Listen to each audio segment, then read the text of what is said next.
Haleluya Yesus, haleluya Yesus. Mari Bapak Ibu yang terkasih, kita mau meninggikan Tuhan pada hari ini. Kita memuliakan Tuhan pada hari ini. Haleluya, haleluya. Bapa-Ku yang di surga, Bapa yang pelihara hidupku dengan kasih dan rahmat, untuk seterusnya dan selamanya bersamamu. Ku kan terbang tinggi bagai Raja Wali dengan kekuatan sayapnya. Katakan sekali lagi, Bapa-Ku yang di surga. Bapa-Ku yang di surga, Bapa yang pelihara hidupku dengan kasih dan rahmat, untuk seterusnya dan selamanya bersamamu. Ku kan terbang tinggi bagai Raja Wali dengan kekuatan sayapnya.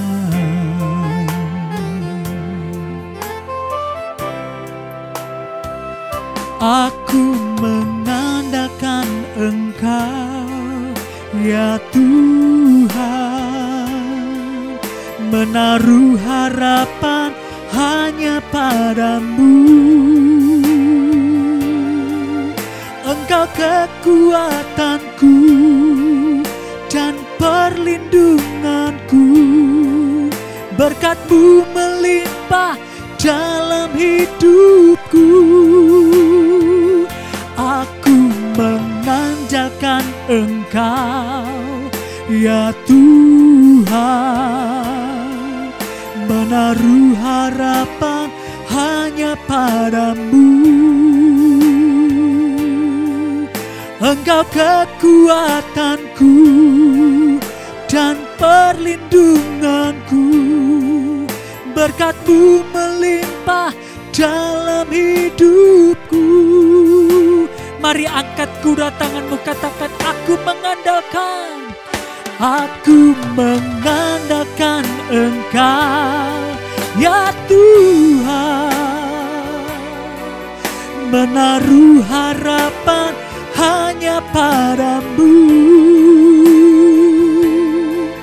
Engkau kekuatanku dan perlindunganku, berkat-Mu melimpah dalam hidupku.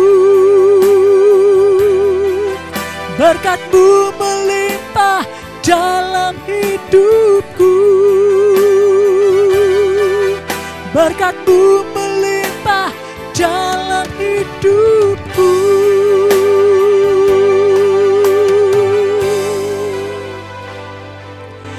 Haleluya, haleluya. Puji nama Tuhan. Saatnya kita akan mendengarkan kebenaran firman Tuhan yang akan disampaikan oleh hambanya, Bapak Pendeta Brother Andrew. Waktu dan tempat saya persilakan. Haleluya. Mari kita berdoa. Bapa dalam surga, kami bersyukur, terima kasih sekali untuk kebaikan-Mu yang selalu melimpah dalam kehidupan kami.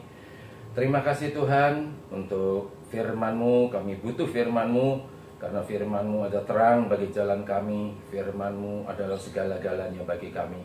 Terima kasih, kami mengucap syukur melalui firman-Mu. Saat ini kami diperkenalkan lebih dalam lagi akan Engkau, sehingga kami bisa hidup menyukakan hati-Mu saja. Terima kasih Bapa di dalam surga, kami siap mendengarkan kebenaran firman-Mu. dan melakukannya seumur hidup kami. Terima kasih Bapa. Di dalam nama Tuhan Yesus kami berdoa dan bersyukur.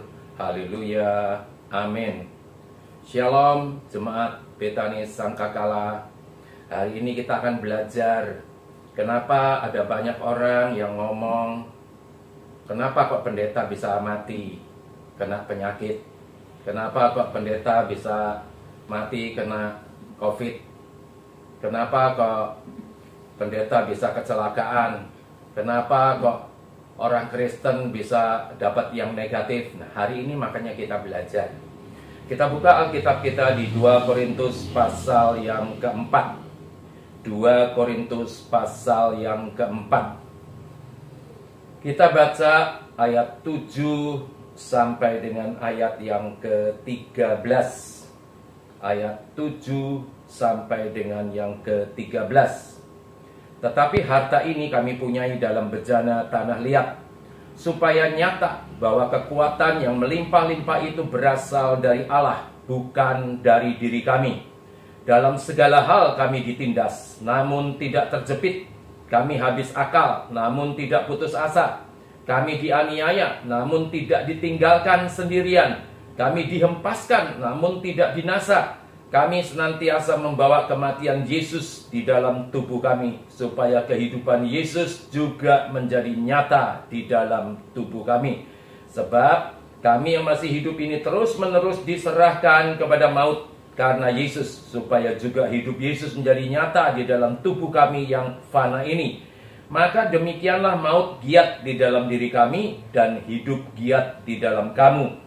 Namun karena kami memiliki roh iman yang sama, seperti ada tertulis, aku percaya, sebab itu aku berkata-kata. Maka kami juga percaya, dan sebab itu kami juga berkata-kata. Di sini dikatakan di ayat yang ke-7 itu, tetapi harta ini kami punyai dalam bejana tanah liat. Jadi kita ini memang bejana tanah liat. Kenapa kok bisa sakit? Kenapa bisa? Karena tanah liat. Tanah liat itu kalau kita misalnya bejana tanah liat itu jangan dilempar dari 1 kilometer. Dari 20 cm itu. Cuma dari 20 cm dijatuhin pecah. Tapi kalau bejana tanah liat ini diisi oleh firman Allah, diisi kekuatan dari tempat yang maha tinggi, dilempar dari jarak 5 km, itu dasarnya itu, ubinnya yang pecah. Bejananya nggak apa-apa. Kasarannya, bejana itu kalau ditabrak, nggak usah ditabrak, kita injek aja pecah. Tapi kalau itu diisi oleh firman Allah, dari kekuatan dari tempat yang maha tinggi, ditabrak kereta api yang guling. Itu yang dimaksud. Supaya apa? Supaya kita ini jangan meninggikan diri. Kalau kita sehat, kalau kita sekarang sukses, kalau kita ini kaya, kalau kita semua, jangan bilang aku yang hebat. Kita ini cuma bejana tanah liat saja. Makanya diisi firman Allah itu yang hebat. Dia maha hebat. Jadi makanya hari ini kita belajar. Saya baca sekali lagi di ayat yang ke-7. Tetapi harta ini kami punyai dalam bejana tanah liat, supaya nyata bahwa kekuatan yang melimpah-limpah itu berasal dari Allah, bukan dari diri kami.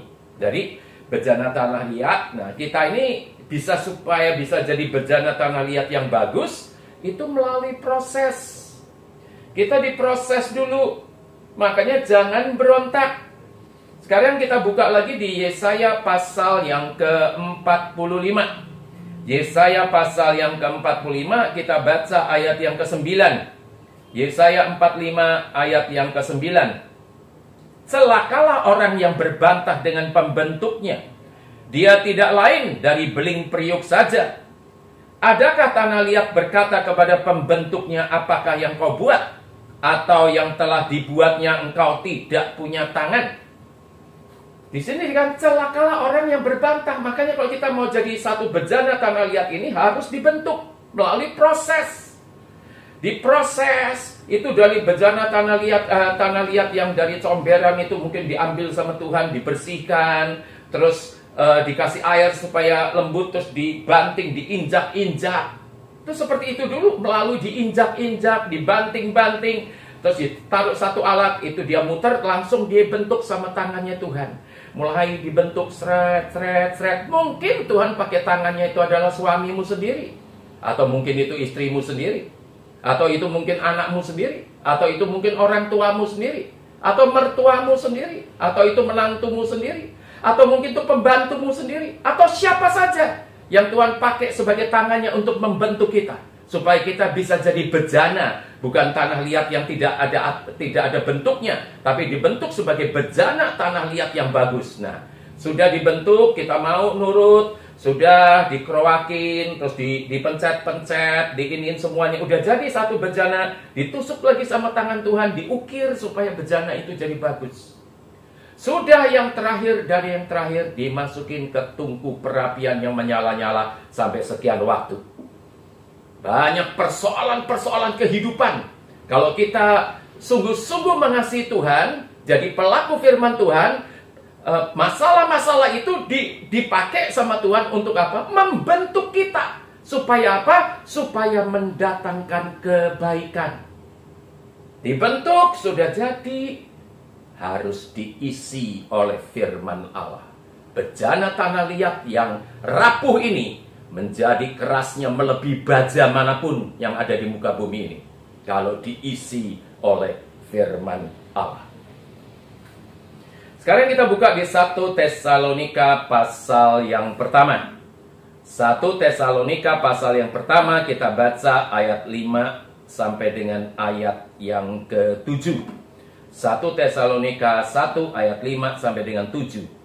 Sebab Injil yang kami beritakan bukan disampaikan kepada kamu dengan kata-kata saja, tetapi juga dengan kekuatan oleh Roh Kudus dan dengan suatu kepastian yang kokoh. Memang kamu tahu bagaimana kami bekerja di antara kamu oleh karena kamu, dan kamu telah menjadi penurut kami dan penurut Tuhan dalam penindasan yang berat. Kamu telah menerima firman itu dengan sukacita yang dikerjakan oleh Roh Kudus, sehingga kamu telah menjadi teladan untuk semua orang yang percaya di wilayah Makedonia dan Akaya.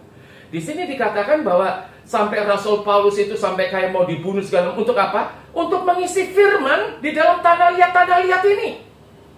Tanah liat ini kalau diisi firman, itu jadi keindahannya melebihi apapun juga, dan kekerasannya juga melebihi apapun juga, dan menjadi contoh dimanapun kita berada.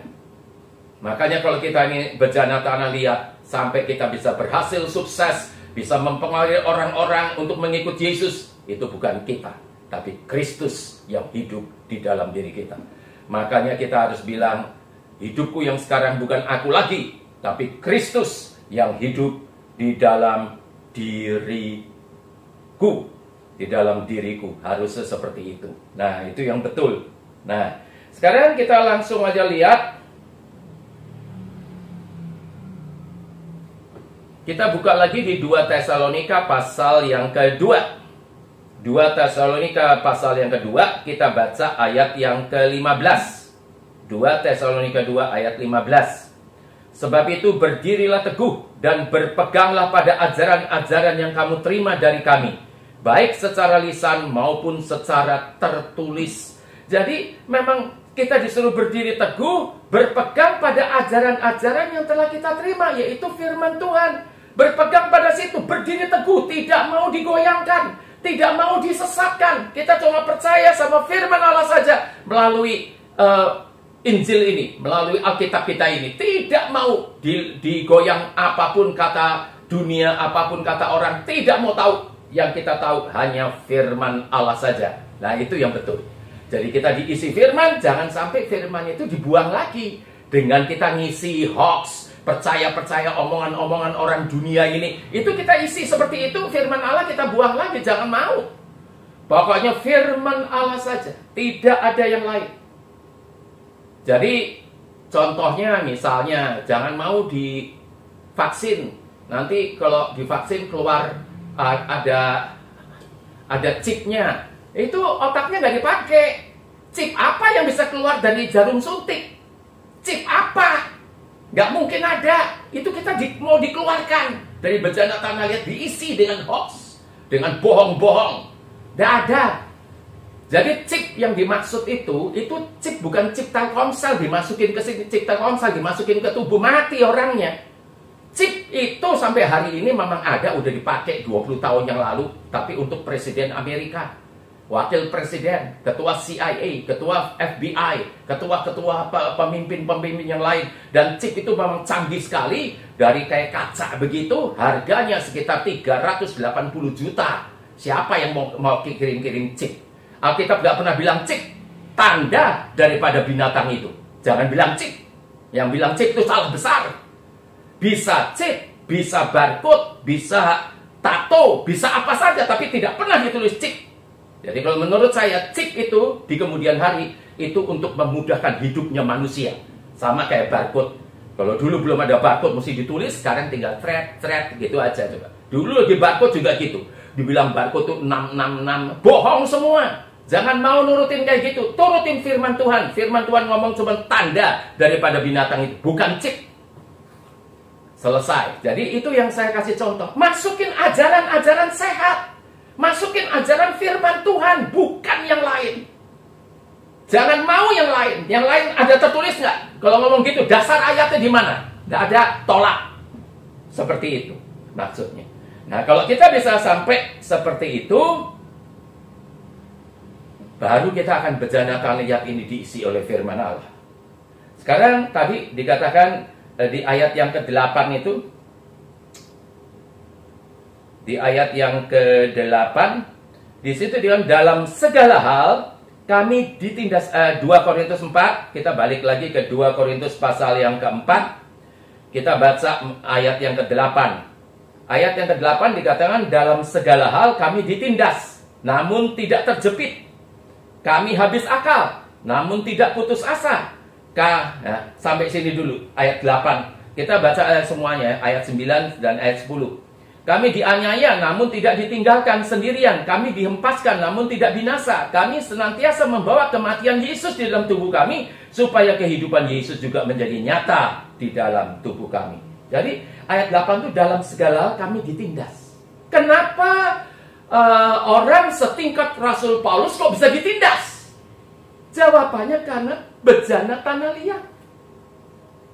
Tanah liat ini bisa ditindas memang. Tapi kalau diisi firman Tuhan, kita baca lagi dalam segala hal kami ditindas, namun tidak terjepit. Kenapa bisa tidak terjepit? Ditindas tapi tidak terjepit karena isinya firman Tuhan. Kekuatan dari tempat yang maha tinggi. Jadi kenapa bisa ditindas? Karena bejana tanah liat. Terus dikatakan lagi, kami habis akal. Kenapa orang setingkatan Rasul Paulus bisa habis akal? Karena bejana tanah liat. Tapi di sini dikatakan, namun tidak putus asa.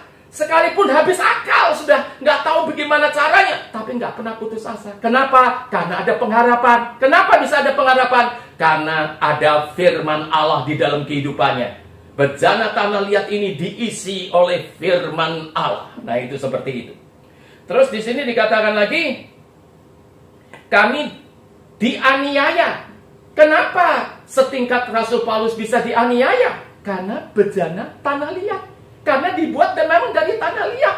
Makanya bisa kalau dari besi, ya nggak mungkin bisa dianiaya. Yang aniaya rontok sendiri. Tapi ini tanah liat. Tapi janjinya, sekalipun dianiaya, namun tidak ditinggalkan bersama dengan Tuhannya. Kalau bejana tanah liat ini diisi oleh firman Allah, makanya jadi luar biasa sekalipun dianiaya, tapi tidak ditinggalkan. Tuhan yang berperang di hadapan kita. Siapa yang bisa ngalahin kita? Walaupun bejana tanah liat, tapi siapa yang bisa ngalahin kita kalau Tuhan beserta dengan kita? Terus di sini dikatakan lagi, kami dihempaskan. Artinya dihempaskan itu kayak dibanting. Kami dihempaskan. Kenapa? Orang setingkat Rasul Paulus bisa dihempaskan karena tanah liat. Maka bisa dihempaskan. Makanya kalau jarak 20 cm saja bejana tanah liat itu dilempar, jatuh, pecah. Tapi ini dibanting, bejana tanah liat ini dihempaskan. Di sini dikatakan namun tidak binasa. Luar biasa, itu jaminan Tuhan.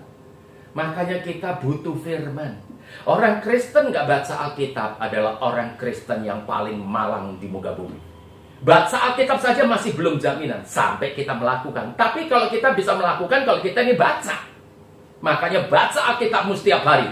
Jadi pelaku firman. Sekalipun bejana tanah liat ini, tapi diisi oleh firman Allah, kekuatan dari tempat yang maha tinggi itu.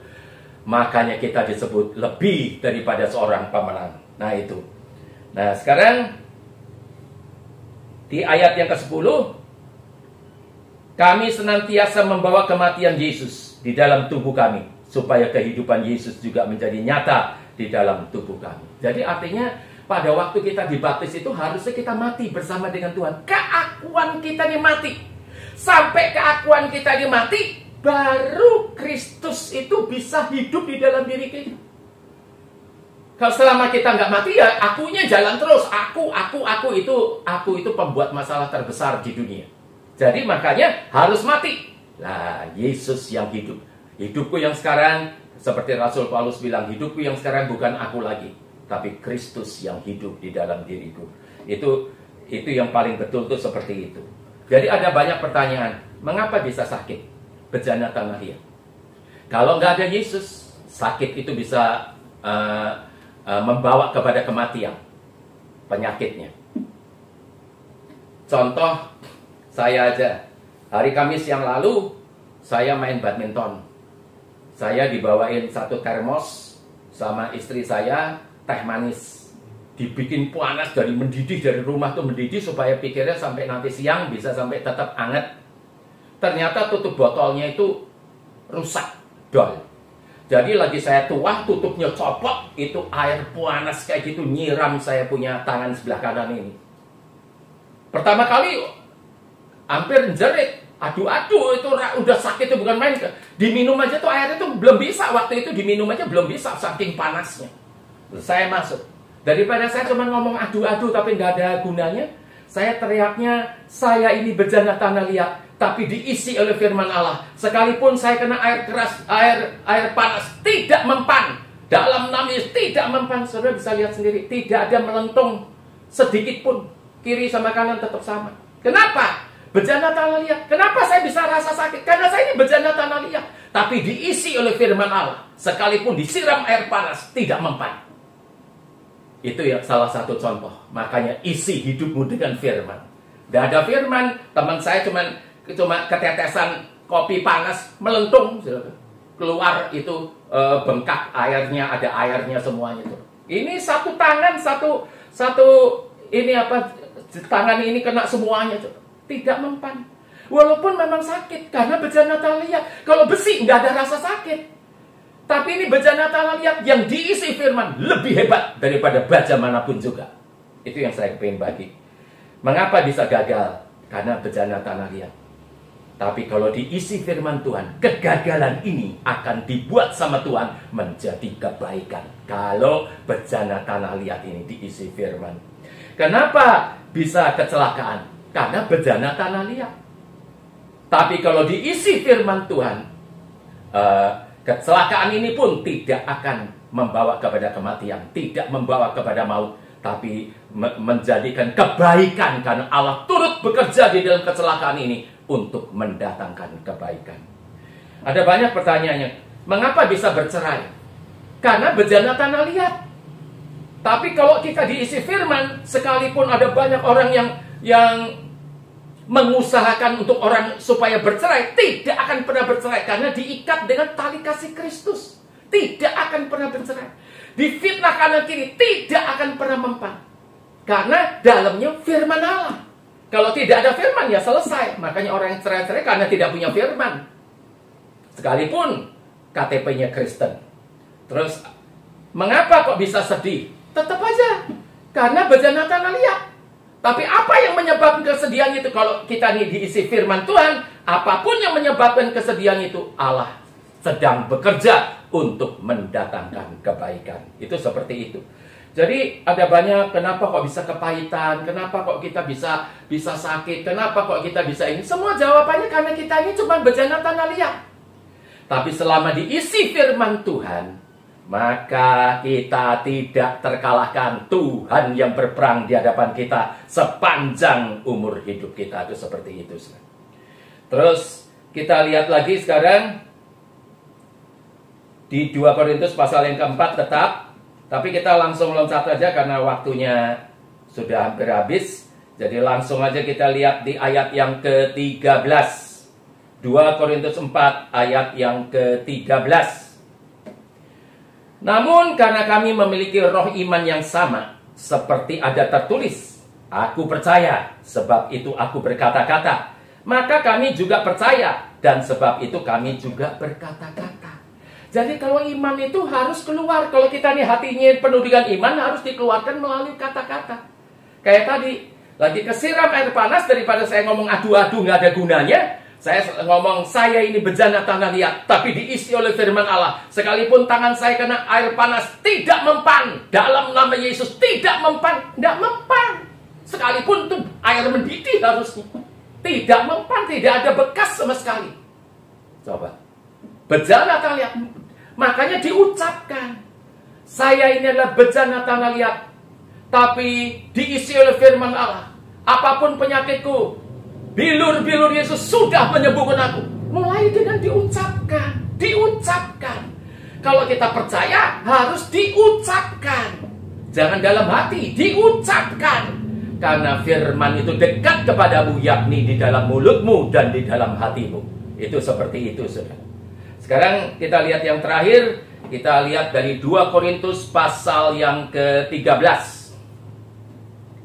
2 Korintus pasal yang ke-13. Kita baca ayat yang kelima. 2 Korintus 13 ayat yang kelima. Ujilah dirimu sendiri. Apakah kamu tetap tegak dalam iman? Selidikilah dirimu. Apakah kamu tidak yakin akan dirimu bahwa Kristus Yesus ada di dalam diri kamu?